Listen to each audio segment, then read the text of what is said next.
Las Fallas de Valencia ya tienen a sus 13 cortes de honor para este 2015. Este sábado 27 de septiembre fueron escogidas de entre 74 señoritas. Las afortunadas optan ahora a cumplir el sueño del que se despidió a su vez Carmen Sancho de Rosa, fallera mayor de Valencia 2014. Su discurso, en un valenciano impecable, será recordado con elegancia y mucho amor, como siempre ha respirado ella por las Fallas y por Valencia.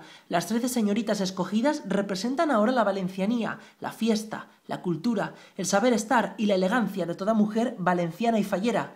Las afortunadas son Laura Cuesta Herraiz, de la Falla Cádiz, Cura Femenía, Puerto Rico; Marta Aznar Cases, de la Falla Obispo Migó, Cuenca; Empar del Remei Ruiz Cosido, de la Falla Barraca Espadán; Paula Fernández Muñoz, de la Falla San José de Pinatelli, Doctor Peseta Leisandre; Lourdes Teró Martín, de la Falla Doctor Gili Morte, Doctor Vila Barberá; Estefanía López Montesinos, de la Falla Carrera Malilla, Isla Cabrera; Ana Alonso García, de la Falla Reino de Valencia, Duque de Calabria; Sara María Rivero Simón, de la Falla Gallano Lluc, Doctor Marco Merenciano; Marta Marco López, de la Falla Santa María Micaela, Martín el Humano; María González Martínez, de la Falla Plaza del Pouet; Amparo Lloret García, de la Falla Arquitecto Alfaro Francisco Cubéis; Alejandra Company Lapuente, de la Falla Plaza de Patrais; y Marlene Verdeguer Artola, de la Falla Plaza del Negrito. Desde el equipo de Ahora Valencia, muchas felicidades a todas. Enhorabuena.